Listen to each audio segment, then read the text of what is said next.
मेरी शान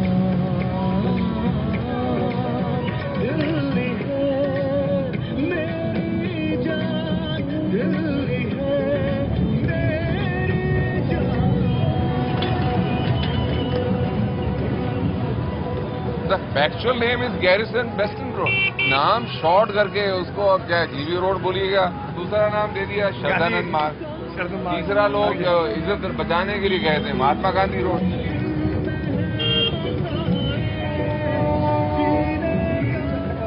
जितना भी तवायफों का जो बाजार था वो चावड़ी बाजार था, और जब चावड़ी बाजार में जो है वो आबादी बढ़नी शुरू हुई तो इनको जो है शहर से बाहर कर दिया गया। जो फसीलबंद शहर था या वॉल्ड सिटी था, तो जीबी रोड का जो इलाका है वो वॉल्ड सिटी से बाहर का इलाका था उस वक्त। जब स्कूल में ही पढ़ते थे, मास्टर पूछता कौन से क्या करते हैं आपके पिताजी, आज में जीबी रोड दुकान है, अच्छा बैठ जाओ नीचे। पिताजी को पूछेगा नहीं, तुम बड़े हो जाओगे अपने आप पता लग जाएगा जीबी रोड क्या है। अगर सपोज मैं अपने फैमिली के साथ किसी साइकिल रिक्शा पर भी जा रहा हूँ तो कहीं ना कहीं से कोई कमेंट आ जाता है, तो आप खुद सोचिए कि आप बर्दाश्त कर पाएंगे, नहीं कर पाते।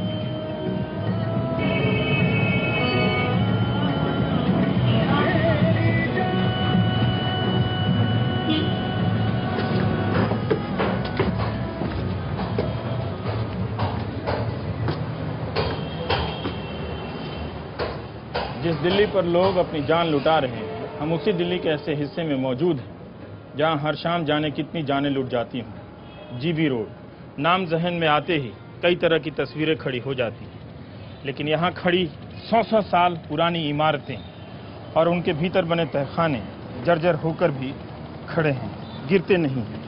हम आए हैं देखने के लिए कि ये कौन सी जगह है जहां पहचान इस तरह के अंधेरे सुरंगों में बंद है, जहां रहने वाले ना तो अपना नाम बता सकती हैं, ना अपना चेहरा किसी को दिखा सकती है।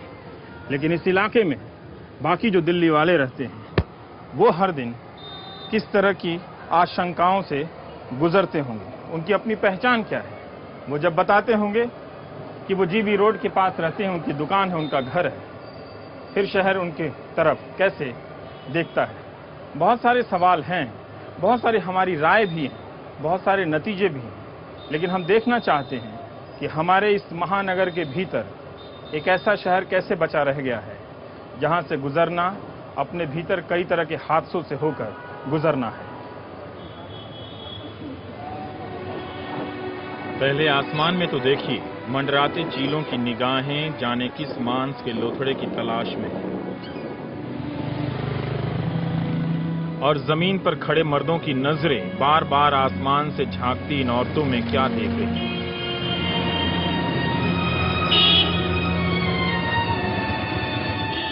100-150 मीटर लंबी सड़क भी नहीं है जीबी रोड। हवस के सौदे ने इन इमारतों को खंडहर सा बना दिया है।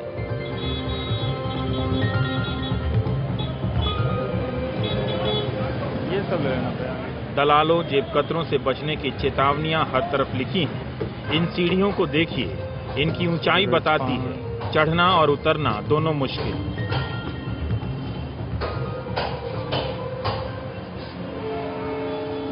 हाँ देखो सफाई हो रही है। सुबह के वक्त सीढ़ियों की धुलाई हो रही है। हर सीढ़ी में कई कोठे हैं। इस तरह की 28 सीढ़ियों में 108 कोठे चल रहे हैं। कैमरा जल्दी से झांक कर देख लेता है कि औरतें पूरी रात जागने के बाद देर तक सो रही हैं। छत पर रसोई है, रात का बचा खाना और जूठे बर्तन। रसोइया बताता है कि 2 वक्त का खाना है, दोपहर 3 या 4 बजे और रात ढलने के बाद सुबह 3 या 4 बजे। इसके बीच इस दौरान उन्हें कोई और खा रहा होता है।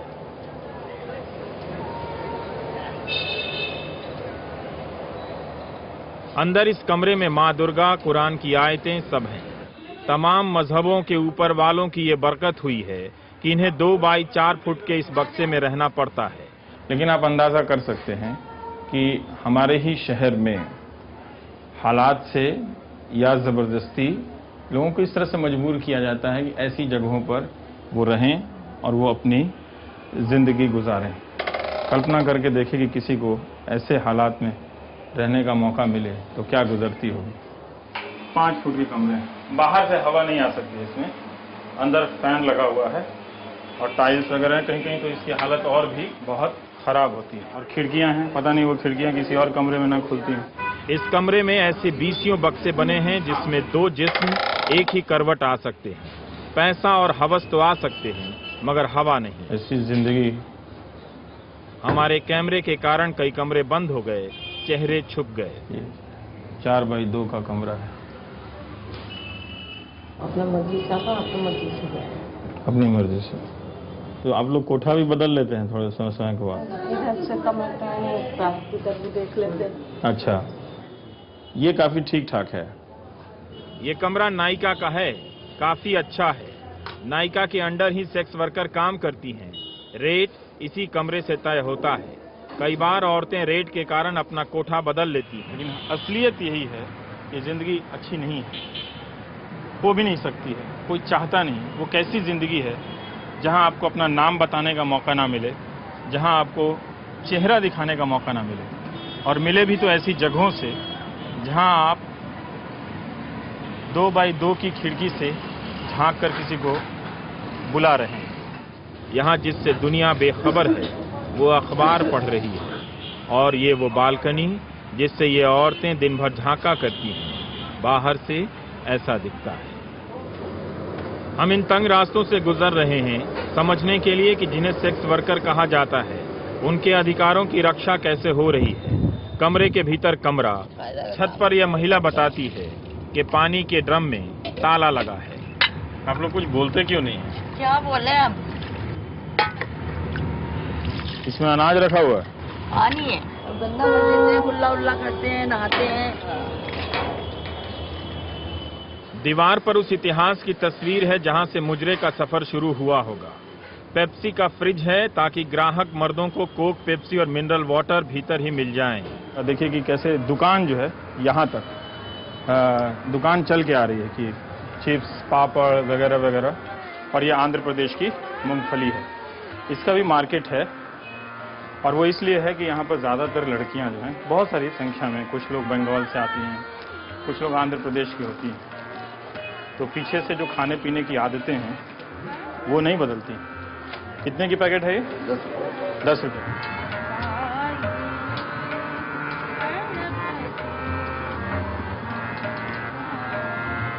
यहाँ लता दीदी की तस्वीर टंगी है। जिस दिन हम पहुंचे लता जी अपना 81वां जन्मदिन मना रही थीं। बुर्के में बैठी यह हिंदू महिला क्लासिकल गाती है।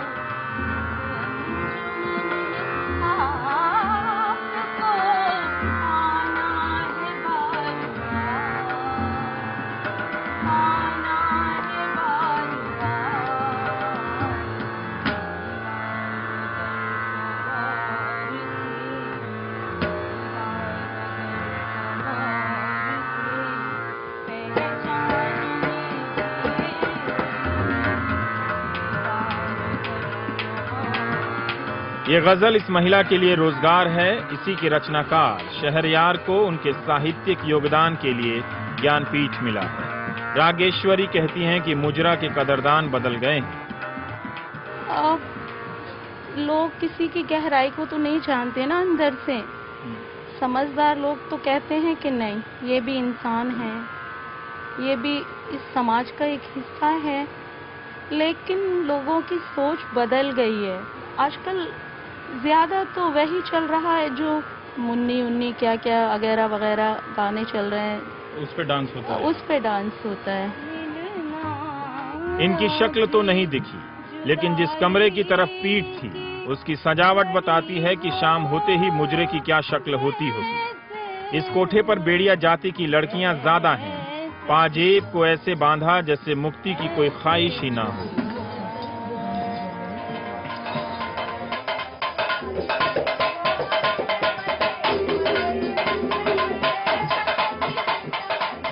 मचलती होंगी ये जवानियां किसी की निगाहों में। मेरी निगाह को यहाँ की इमारतों की तरह जर्जर कर गई। लोगों ने कहा दोपहर में क्या शूटिंग कर रहे हैं, रात को आइएगा। उन कहानियों को हम जानकर क्या करेंगे कि ये लड़कियां कैसे इस धंधे में उतारी गई, और यह भी कि किससे पूछें कि भाई इनके लिए जो किया जा रहा है उसका क्या हुआ।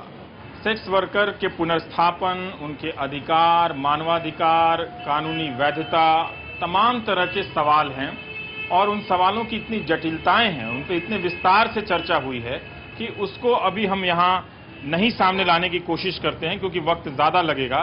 पर जगदीप रावत जी 8 साल से इस इलाके में घूम रहे हैं। गरीबी का जो मसला है, हर लड़की जिससे मेरी मुलाकात हुई कैमरे के बिना भी, उसने कहा कि गरीबी और मजबूरी की वजह से हम यहाँ हैं। ऐसा है सर, गरीबी और मजबूरी की जो भी लड़की आपको कोठे के अंदर मिलती है और वो बोलती है, तो उस तरह का शुरुआत जो होती है, लड़की की जो शुरुआत है, हाँ। वो गरीबी और मजबूरी से ही होती है।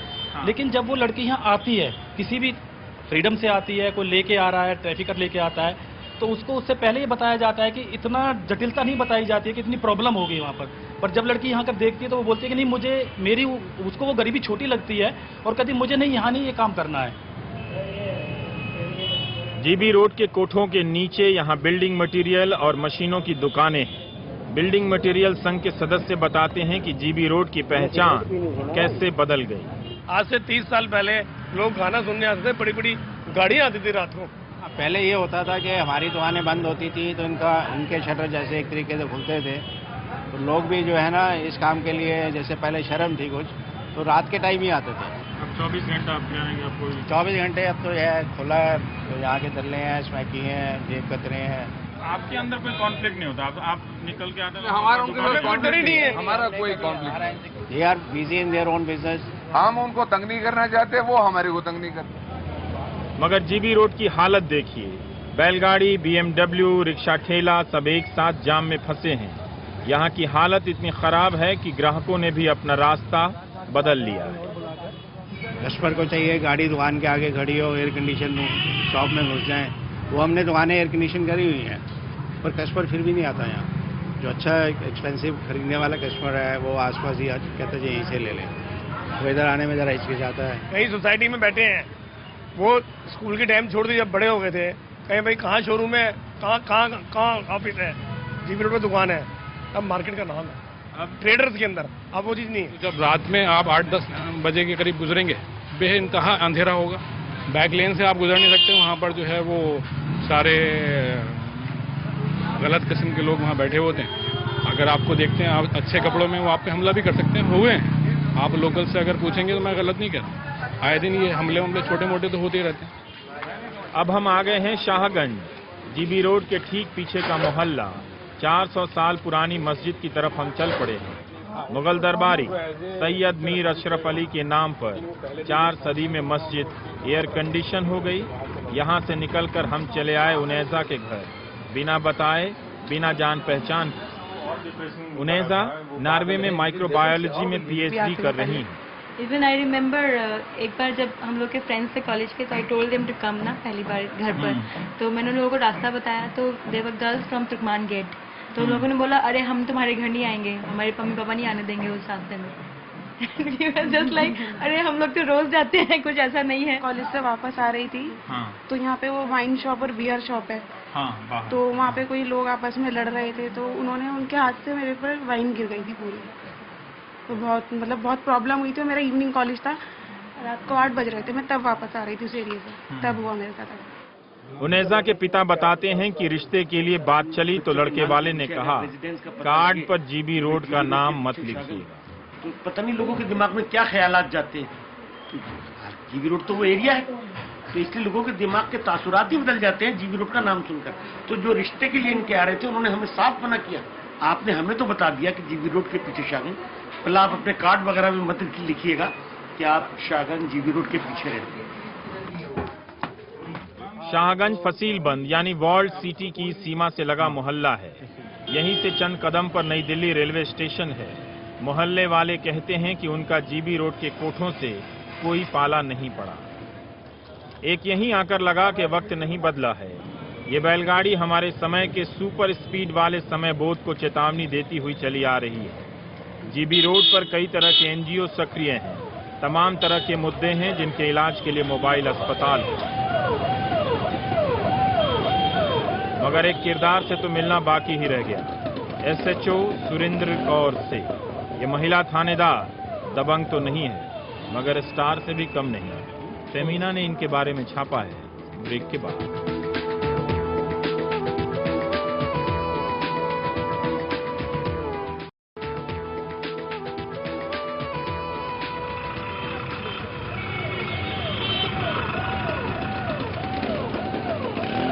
काफी पहले से सख्ती है, इन लोगों को डर है। मेरे जैसे रोड पे आती हूँ तो भगदड़ मचती है। इनको ये इस बात का खौफ है कि मैम स्ट्रिक्ट एक्शन लेंगे। थाने में मैं ये फेमिना लेकर आया हूँ। ये तस्वीर तो आप पहचानते ही होंगे, ये हमारी बरखा दत्त हैं एनडीटीवी की, इसके कवर पे। लेकिन इसी मैगजीन में एक और तस्वीर है सुरिंदरजीत कौर की, टॉप कॉप दिल्ली में।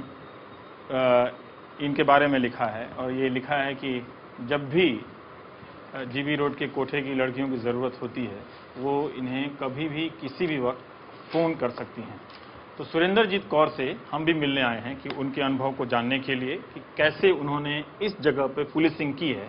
आप जब पहली बार उस जगह पे गई होंगे, आपको लगा था कि यहाँ पर किसी भी तरह से किसी कोने से शुरुआत की जा सकती है, संभव है? शुरू में जब मैंने यहाँ ज्वाइन किया तब तो बिल्कुल एकदम उस जगह की हालत देख के सच बताऊं तो मैं 2-3 रात तो सो ही नहीं पाई ढंग से। जाती थी तो ऊपर के हालात इतने बुरे थे कि मुझे वॉमिट हो जाता था नीचे आते तक।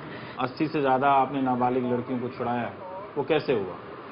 सिर्फ यही था कि एक एम लेके आई थी मैं कि मुझे जिस मकसद के लिए, क्योंकि जब मैंने यहाँ मुझे भेजा गया तो मुझे बताया गया कि वहाँ पर पर्टिकुलर ये एरिया है और आपने सफाई करनी है और आपने कुछ भी नाजायज़ नहीं होने देना है। मैं भी राउंड ले रहा था यहाँ पे आने से पहले, SHO साहिबा तो राउंड लेती ही हैं, तो कुछ चीज़ें मुझे अच्छी लगी जो मैं ज़रूरी समझता हूँ आप लोगों को बताना कि थोड़ा एक आप आएंगे तो यहाँ थाने का माहौल कम, घर का और एक मंदिर जैसा माहौल आपको दिखता है। लेकिन एक भगवान यहाँ नहीं है। यहाँ पर आप देखेंगे तो पुष्कर से लेके जो देश भर में, नेपाल से लेके हर जगह की मूर्तियाँ हैं, तस्वीरें हैं। ये लोगों ने दी है इनको, इनके काम से प्रभावित होकर इनका हौसला बढ़ाने के लिए। चिश्ती भी हैं यहाँ पर, गुरु नानक भी हैं, कुरान शरीफ भी है, गीता भी है, साईं भी हैं और माँ पद्मावती भी हैं। हर कोई है यहाँ पे। तो ये मंदिर आपने खुद बनाया? मैं कह भी रहा हूँ कि लोगों ने बनाया। ये कैसे, इसकी थोड़ी सी कहानी बताइए जरा। 2 तस्वीरों से मैंने शुरुआत की थी, साईं बाबा की और गुरु नानक देव जी की। तो उसके बाद एक जोत मैंने जरूर जलाई थी, क्योंकि मेरी आस्था थी कि जोत जलती रहती है तो एक वहाँ पीस जो है वो मेंटेन रहती है। इसके बाद हम कमला मार्केट की SHO के साथ निकल गए जीबी रोड की तरफ। इलाके में SHO की जिप्सी की लाल बत्ती से ही हड़कंप मच जाता है। 1.5 साल की पोस्टिंग में 80 के करीब नाबालिग लड़कियों को छुड़ाना आसान काम नहीं था। NGO ग्राहकों और लड़कियों को भरोसे में लिया और फिर DCP जसपाल सिंह ने भी काम करने की छूट दी। यहाँ के बीट अफसर भी सुरिंदरजीत कौर की टीम में शामिल हो गए। जो भी उसके लिए मुझे पॉलिसी बनानी पड़ी या जैसे भी कस्टमर के थ्रू या जिस तरीके से पूछताछ करके वहाँ जाना पड़ा, तो मैं खुद ही उसमें खुद इन्वॉल्व हुई। हर जगह खुद जितने भी रेस्क्यू कराए हैं मैंने खुद ही कराए, इसी वजह से कि इन्फॉर्मेशन ना लीक हो, ना ये ब्लेम लग पाए पुलिस के ऊपर कि भी पुलिस जो मिली हुई है इनसे, और वो हमेशा ही सक्सेसफुल रहा। ये और बात है कि समस्या खत्म नहीं हुई है, लेकिन किसी को भी मदद की जरूरत हो, इसके लिए हर कोठे के भीतर पूरी पुलिस टीम के मोबाइल नंबर लगा दिए गए हैं। पुलिस कंट्रोल रूम से लेकर सबके नंबर हैं। ये एक इन्होंने आपने यहाँ पर व्यवस्था की है। हम एक जानना चाह रहे थे कि जिन 80 लड़कियों को आपने छुड़ाया है, उनका कोई आप ट्रैक भी रखते हैं क्या? हाँ, बिल्कुल ट्रैक रखते हैं, क्योंकि जिस NGO को हम लोगों ने हैंडओवर किया है तो वो NGO प्रॉपर उनके घर तक उनको पहुंचाने की जिम्मेवारी उनकी है। और हम ये भी ध्यान रखते हैं कि वो लड़की दोबारा इस प्रोफेशन में ना वापस लौट पाए। लेकिन ये सवाल सामने आता ही रहा कि इनको यहाँ से हटाकर बसाया कैसे जाए। रेस्क्यू ऑपरेशन में लड़की को कर उसके गाँव भेजा गया, वहाँ के प्रधान को सूचित किया गया। उनको कई बार भैंस, बकरी ऐसा तक सुनने में आया कि उनको दे दिया गया कि आप इसको लीजिए और इससे अपना रोजगार चलाइए। क्या हुआ कि फिर कुछ दिन बाद उसके बाद फिर दिल्ली छोड़कर वो बॉम्बे, मेरठ चली जाती है। लेकिन जब तक दुनिया नहीं बदलती, सुरिंदरजीत कौर यहाँ से बचाई गई लड़कियों पर नजर रखती है। जिनको गांव भेजा है उनसे संपर्क रखिए। मुझे रेगुलर फ़ोन करती हैं, मुझसे इतना ज़्यादा वो अटैच हो गई हैं। कोई मदर बोलती है, कोई दीदी बोलती है, इस तरह करके वो हफ्ते में एक आधी कॉल उन लोगों की ज़रूर आ जाती है। और कई बार वो कह देती हैं कि मिस कॉल देती हैं, तो उम्मीद करती हैं मुझसे कि मैं उनको रिंग बैक करूँ, और मैं करती हूँ उनको।